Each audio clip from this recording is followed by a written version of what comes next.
AM 560. The Answer.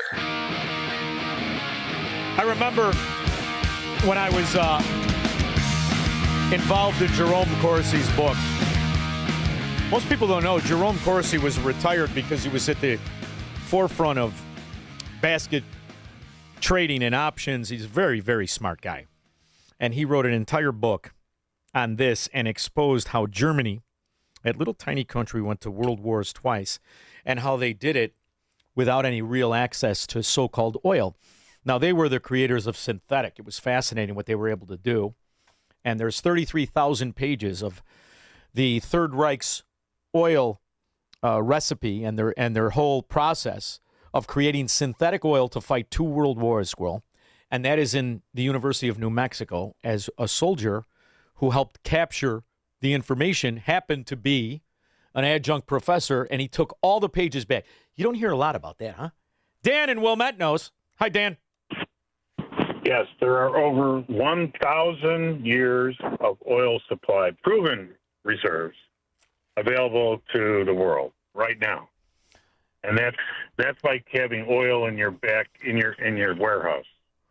There's 2 other levels that'll probably take us to 3,000.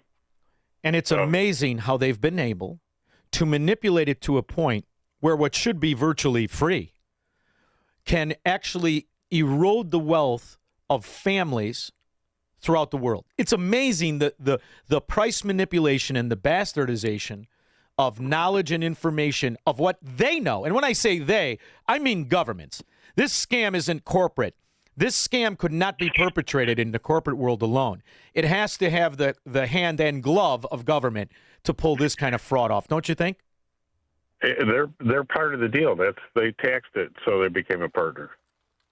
It's aggravating. Government's a partner. It's aggravating, isn't it, Dan? You know, sometimes I chew on my own steering wheel. How do you relieve stress? Do you just punch your neighbor in the face? I go to Indiana and I buy the gas for $1.50. Isn't that the best way to do it? Dan, thanks for listening. I appreciate the call very much.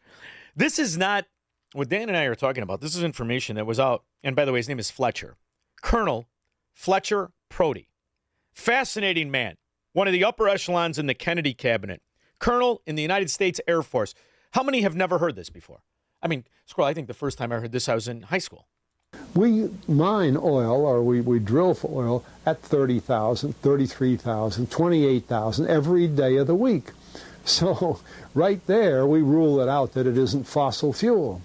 It's called fossil fuel for the minds of the public to feel that it is an asset that is running out, being depleted. We talk about depletion allowance, which is a lot of, and actually, if you know the world's oil supply, you know that it is not going to run out for an awfully long time. It is the second most prevalent liquid on Earth.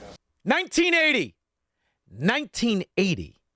right after the world heard a sitting president. We need to have a realization that we've got about 35 years worth of oil left in the whole world.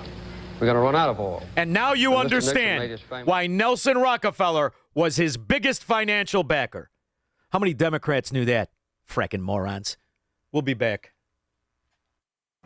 This is the Sean Thompson Show on AM 560. The Answer.